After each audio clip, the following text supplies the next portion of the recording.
бид нар сэрэмжлүүлж сонирхолтой тул өгдөг зүйлийн талаар ярилцж байгаа. За, та 1-20-оос уншия. Харин түүнийг тийм бодож байхад харахтун эзний тэнгэр зүүдэн үзэгдээ. Давидын хүү Йосаф Марийг эдгээр болохоос бүү эмэгтэй. Учир нь түүнд олдоод байгаа нь ариун сүнснийх юм. Тэр нэгэн хүү төрүүлж тэр нар түмнээ нүглээс аврах тул чи түүний нэрийг Есүс хэмээн дуудаа ажиллаж байгаа. Тэгэхээр харах юм бол Мэрийн нөхөр Йосеф нэгсэндээ одоо Есүсийг өсгсөн аав гэсэн үг тийм. Маш их зүүд үзэгдлээс үздэг байсан баа. Тэнгэрлж ингэж нэлээд чиглүүлж исэн баа. Одоо Есүсийг жишээлбэл төрхөөс нэглүүлээд төрхөөс өмнө чиглүүлсэн дараа нь ч гэсэн хаашаа явах яахын чиглүүлж исэн. Жишээлбэл Матай 2:13-ыг харъя. Тэгэхээр нэгсэндээ хүнтэй суух гэжсэн чинь нөгөө суух гэж байгаа хүмүүс маань бэлтээ маань жирэмсэн гэдгийг мэдэх юм бол сайхан байхгүй шүү дээ. Нууцаар зур чимээгүй холдоод явчих гэж бодсон чинь эсгээр нь яасан байна. Бурхан тэнгэрлж зүүдэн зөвлөсөн. Тэгэхээр бидний зүүдэнд зүүдийг тэнгэрлж бас хамгаалж чаддаг, тэнгэрлж үзэгдэх боломжтой байгаа. Тэгэхээр миний хувьд бол зүүд маш чухал зүйл. Гэхдээ би энийг чухал гэж ерөөсөө боддоггүй байсан. Урд нь тоодгүй орхицсан, хайцсан тохиолдол бас байдаг байсан. Тэрнээс гадна чухал болохоор нь бас дайлттай хаалтаар зүүдэлдэг. Тэрийг яаж хамгаалахаа мэдтгүү, зүүдээ яаж хамгаалахаа мэдтгүү байсан. Зүүдээ бас яаж манах буюу одоо зүүдэлсэн зүүдээ маргаашсан санахгүй ч гэх юм тохиол зөндөө байдаг гэсэн. Тэгээд зүүдний одоо хичээл заадаг хүний иш үзүүлэлтийн сургалтанд суулж исэн чинь зүүдээ ингээд тэгчээр хамгаалуулж болдог. Дээрээс бас зүүдэндээ одоо тийм зүүдээ өглөө ингээд юм санджаагаа үдээр шууд бичдэг. Дараа нь бүгд ингээд тайплаад бичдэг гэдэг. 10-20 жил хэдэн мянган хуудас бичсэн. Тэгээд хайхаар гараад ирдэг. Зарим зүүдийн тайлбар сүүл гарч ирдэг гэдэг. Тэр иш үзүүлэлтийн сургалтаар ярьж исэн л. Тэгээд тэнгуут би ч гэсэн тэгэж болох юм байна гэж бодсон баа. Тэнгуут ингээд маргаашаас школ тэгээд гэсэн чинь миний зүйл ингээд маргааш болох гэж байгаа юм, ирээдүйд болох гэж байгаа зүйлүүд дахин хийлээ. Тэгээд түүнтэй холбоотоос зүйтэй холбоотой 2-3 ном авч уншсан байгаа. Тэгээд суралцсан гэсэндээ би мэдлэггүйгээс болоод чухал мэдээллийг алдаад байгаа юм байна гэж харсан байна. Жишээлбэл Матай 2:13-ыг харъя. Тэднийг явсан дараа харагдах эзний тэнгэрлэгч Йосефийн зүүдэнд үзэгдэж. Дахиад зүүдэнд яасан байна? Тэнгэрлж үзэгдсэн байна Йосеф. Бос хүүхдийг ихтэй навч Египт рүү зогт. Намайг чамд хил дуулахад тэндээ бай. Учир нь Херод хүүхдийг хөнөөхөөр ирж хайх гэж байна гэж. Тэгэхээр болох гэж байгаа төлөвлөгөөг зүүдэнд яасан байна? Урчилж сэрэмжлүүлсэн байгаа. Тэр хоёр аль нь гэсэн мэн те бол одоо салаа явах гэжсэн чинь сэрэмжлүүлээд бэж юмдгаа суу гэж хэлсэн байна. Одоо болохоор яаж юм? Херод хүүхдийг хөнөөхийг хайж байна. Тийм учраас маш хурдан босоод Египт рүү зугт гэж байгаа. Хаашаа зугтах нь одоо босоод явна. Тэгэхээр юу сони юм зүүдэлтэн гэж хэлэхгүй байгаа. Йосеф яасан бэ? Шууд босоод шөнөөр гэж байгаа. Тэр өдөртөө хүүхдийг ихтэй навч Египтийг зорин хөдлөө гэж. Тэгээд Херодыг өөхөх хүртэл тэндээ байв. Эзэн иш үзүүлэгчээрээ дамжуулан би хүүгээ Египтээс дуудан гаргав гэсэн ийхүү хэлжээ гэж. Тэгэхээр энэ бүхнийг харах юм бол зүүдэндээ Йосеф маш ашигтлаг өгсөн байгаа байхгүй. Сэрэмжлүүлэх тийм тохиол бас байдаг. Тэр энэ нэг анхаарах ёстой. Яагаад ингэж ийм болов? Яаж сэрэмжлүүлэх вэ? Сэрэмжлүүлсэн зүүд өгөх юм бол ер нь бол анхааралтай маш хурдан хийх ёстой. Тэгээд маш хурдан залбирах ч юм уу, гимших энэ ёстой бол тэрийг одоо явуулах ёстой боломжтой. Жишээлбэл нэг удаа 10 жилийн болсон явдалтай би зүүдэлсэн байгаа. Гэсэн чинь тухайн үед би күнзийн төв байгууллаа. Тэгээд тэрэндээ бас ингээд эзэн дуртай дург байгааг ерөөс тухайн үед сайн мэдээгүй. Одоо мөнгө санхүү босгочлаа, сургуультай мөнгө санхүү босгочвол одоо хэрэгцээтэй гэж бодож исэн. Тэгээд ерөөсөө тэр нөгөө юу гэмдэ өөрөө итгэвч мөртлөө өөр шашин ч юм уу тий шүтлэг одоо уншуулад итгээд ин гэж би тухайн үед ерөөсөө ойлгоогүй л дээ.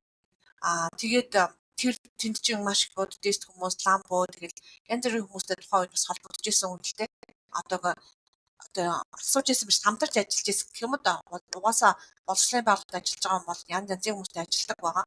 Гэхдээ тухайн би нэг тийм болгоомжтой биш одоо байсан гэх юм да. Яг тэр үед болохоор би зүүдэлсэн байгаа. Тэгээд тухайн сэрэмжлүүлсэн байгаа. За ингээд удахгүй ингээд асуудал болно. Тэгтээ хүүхдүүдийг яах ч хөө гэж хэлсэн. Тэгээ би тэрийг нэг ойлгоогүй тоохгүй ажилдаа ингээл завгүй тоохгүй яваадсан. Тэгээл амар завгүй байж гал 2 3 хоногийн дараа би яг ховдоос Улаанбаатараас ховд руу нисэх болоод билет хүүхдүүдтэй авах гэж олдохгүй байсан. Хүүхдүүд зунаа амарчсан. Тэгээд би өөрийнхөө хувийн машинтайгаа явсан л да. Тэгээд машинтайгаа өөрөө хүүхдүүдтэй урагдчихсан. Буцаад яаралтай болсон учраас жолооч хөөсөд хүүхдүүдээ явуулаад би өөрөө онгоцоор ниссэн байгаа баг та. Тэгээд ховдод очиод удаагүй байжсэн чинь юу болсон бэ гэхээр манай хүүхдүүдийг машинтаа осолт орсон. Хүүхдүүд бол яагаачгүй гэхдээ энэ чинь бол хүүхд чинь ингээд нэг хүүхд чинь баг явчлаа гэж хэлсэн боловч яг энэ шүжүүлгээр зүүдээр болоод би 50 байсан. Гэхдээ би тухайн ангаат минь яавтаа гэдэг би эзэн талархсан. Миний хүүхдүүд юу ч болоогүй бол баярлсан баг. Тэгэхээр зарим зүүдүүдийг болгоомжтой бас асуух тухайн үед лавлах яах ёстойг нь лавлах хэрэгтэй байдаг. Жишээлбэл зарим зүүдээр одоо сурамжлах ч юм уу бүр ингээд өөр хүний зүүдэнд нөгөө хүний тухай одоо өгүүлэл хийж бас боломжтой. 1-р Самуэлийн 3-аас харъя. Самуэль ингээд шүн дунд одоо зүүдэнд шүн зүүнд бүхэн ярьдаг байсан баа. Яг зүүдөө яг зүүч үзэглөө бас хэлж мэдгүй. Тэгэхээр Илиагийн шав байгаа Самуэль явж хэвтэж амар. Тэр чамайг дуудвал 1-р Самуэлийн 3-ын 9-өөс уншиж чинь. Чи эзэн минь айлдаж хараад боолтон сонсож байна гэж хариулаа гэв. Тэр ингээд Самуэль явж байрандаа хэвтэж байгаа.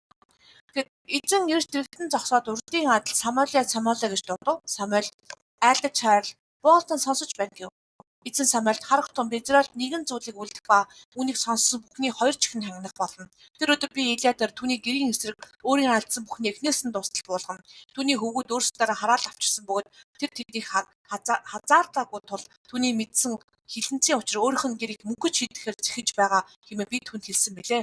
Тиймээс би Илиагийн гэрийн хилэнц өргөлөөрч тагтаарч мөнгөд арчигдан зэрвэгдэхгүй гэж Илиагийн гэрт андгаалаг гэв. Тэгээд Самуэль өглөө хүртэл хэвтэв. Та эзний өргөөний хаалгыг тэр нэлээ. Самуэль энэхүү үзэгдлийг Илиад ярихаас айв.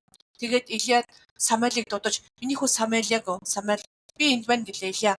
Чамд айлдсан үг нь юу вэ? Надаас юу ч бүүн үү? Хэрв чи түүний чамд хэлсэн бүхний үгнээс аль нэг нь нуул бурхан чамд ийм үлдэж тийм нэмэг гэв. Тэгээд Самуэль юу ч нуулгүй үг бүрийг түүнд мэдүүлв. Тэгээд Илиа тэр эзэн мөө мэдмэдээ юу тааламжтайгаа гэснээр тэр үлдээг гэв. Тэгэхээр Илиад бурхан хэлсэн байхгүй чамд сурамжилсан байхгүй. Тэр хөвгүүдээ өөртөө хараад авчирсан. Тэднийг хазаарлаагүй гэж байна. Тэгэхээр ямар нэгэн асуудал болоход тэрийг хазаарлаж урьдчилж хилээ сануулад байхад болохгүй байх юм бол өөр хүнээр хилүүлдэг байж байгаа. Тэгэхээр тэрийг анхаарч санамжийг авах ёстой.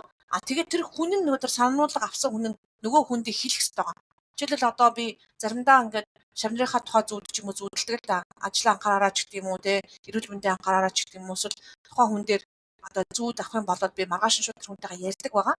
Ийм зүүд авлаа, надад тайлбарлаж өгөөч юу болж байна, яах вэ гэж ярилцахаар яг үнэ ингэж байна, баярлаа, эзэнд хүн надад өөрөө хийсэн гэж хэлдэг ба. Тэгээд сануулаад дахиад бас өөр хүнээр яг л 3 бухан ер нь бол 3-таа баг сануулдаг байгаа. Тэгэхээр ийм олон дахиад сануулга авч байгаа ийм асуудал болох юм бол ийм сэрэмжлүүлэг өгч байгаа бол энэ бүхнийг өөрөө засах ёстой гэсэн үг. Яг бол Илиа өөрөө иш үзүүлэгч мундаг хүн байхад те шийтгэл авч байгаа.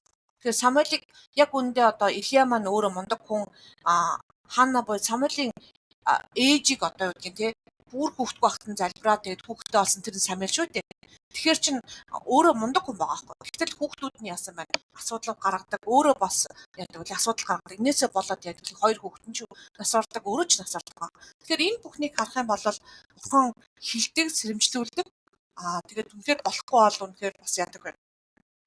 Шийтгэл тавихтаа бол шийддэг байгаа. Тэгээд галаар гарах тохиолдол бас байх байна.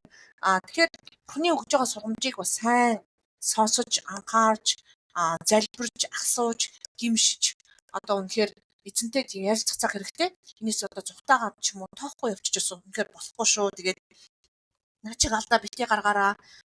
Урд нь бол би ингээд зүүдлэхээр ингээд ачлбогл өгдөг байсан. Тэгтээ ингээд ихэнхдээ л ингээд заримд нь бүр тоохчгүй аждаг байсан.